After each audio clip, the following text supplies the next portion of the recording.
So today I want to talk about the importance of laughter in sobriety. And I'll lead with a quote from my favorite sober author, Laura McCowan, who wrote We Are the Luckiest, as well as Push Off From Here. And in that, she says, I noticed the people who got sober and seemed healthy and at peace weren't in the business of endlessly beating themselves up. They were honest about their mistakes, but they didn't have to wear them as an identity.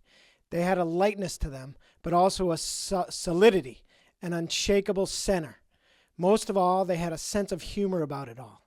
They just didn't take themselves all that seriously, even as they took life seriously. So I love that, especially the part about most of all, they had a sense of humor about it all. And I think that's so key, and I know it's easier said than done. This is a very serious, deadly disorder, but at the same time, it makes the process, and I think it makes recovery, it can help accelerate recovery, and it can make the process easier. I've got a college buddy that talked about when he got into AA, how he just, he started emulating, doing what the top guys did. And that included, he said they were always laughing and having a good time. So he, joined in.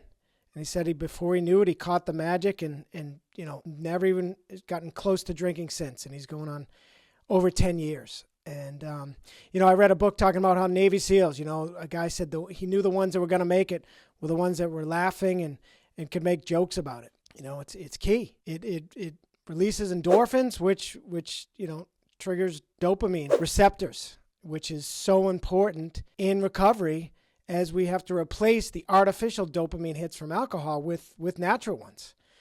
I heard a quote, you have to laugh and to try to laugh rather than be ashamed. Again, easier said than done, but if you really think about it, the whole thing is kind of comical. I mean, we are lucky in that we are allergic to poison, but very few of us think that way, at least initially. My online community that headed by Laura is called We Are the Luckiest, and we now see that now, and I say to people, some will come on and they have a hard time accepting that, and I'll say, we're allergic to poison, boo-hoo. We never get to have a hangover again in our lives. We never get to make an ass of ourselves or do or say something we never would have done with a sober mind, so it could be a lot worse. That said, not to say I don't have empathy, because it takes a long time to accept that, but that is the truth. So, it's funny. We're allergic to poison, yet we can't resist it. It'd be like a dog that keeps breaking into the chocolate drawer, getting themselves sick. We'd be laughing at them. And I try to laugh at this. It's taken me a long time to accept it and laugh at it. And there's times you might not be able to, always find humor in things. There was a long period where the only time I laughed was when I'd fake laugh in the shower. I'd read how that's still good, that you can still trick that same mind that just told you to fake laugh. You can still trick it into thinking it's for real. It's may not be exactly the same as true laughter, but it still works. And I do it, especially when I'm in the shower. I'm reminded to do it in there. And again, laughter reduces stress by lowering your cortisol levels. As I mentioned, it releases endorphins, which is a dopamine hit, and it improves your mood. And it also improves your blood circulation and increases your oxygen intake. So it's so important. So it's going to be crazy, but I'm even going to demonstrate. I'll be just in the shower, and I'll just suddenly just start going, and I'm telling you, I just believe that, so I'm sure my mind would. It's like they say, smile. If you continually smile, you'll be in a better mood. There's science behind that. So I don't care when anyone says a fake laugh, it's got to be the same thing. So I should do it even more, but somehow I always remember when I'm in the shower and I'm cranking songs like the Dropkick Murphys, Shipping Up to Boston. Always gets me fired up and just reminds me to laugh. And, you got to look for laughter opportunities. I had a leader cut me off for the sake of time. We have a pretty hard 3-minute rule, and she once cut me off, just said, hey, Cappy, you're past 3 minutes. And I laughed about it. I later said to her, hey, kudos for doing that. I wish the people in my previous community did that to everybody. Anytime I get some kind of negative feedback, I just try to laugh about it.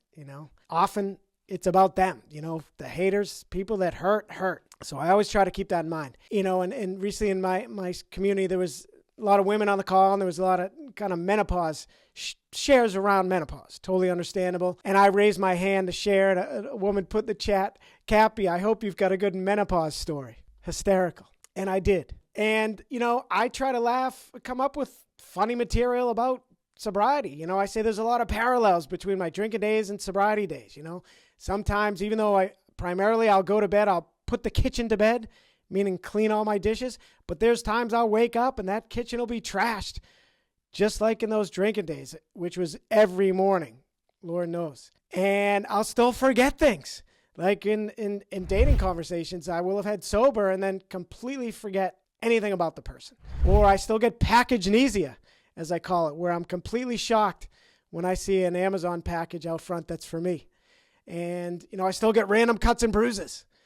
I still pass out on my couch in 10 minutes and wake up at 2 a.m. and have to drag myself to bed. And I still have to drag myself out of bed. But this time it's because I'm so comfortable and enjoying my sleep and relaxing.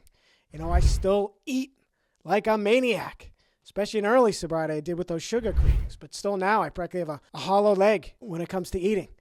And I'm still kind of a hermit, because I just so enjoy being at home now. And including my productivity still kind of suffers because I'm so just enjoying life. I'm enjoying being on sobriety calls, talking with friends. My phone time goes up 500%. And so it's kind of a struggle to focus just as it used to be, but it's a better problem to have now. And finally, it still takes me a month to get out of my car. So that's it.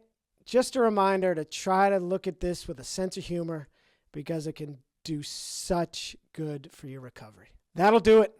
As always, please like, share, subscribe, and remember, stronger, sober. Thanks.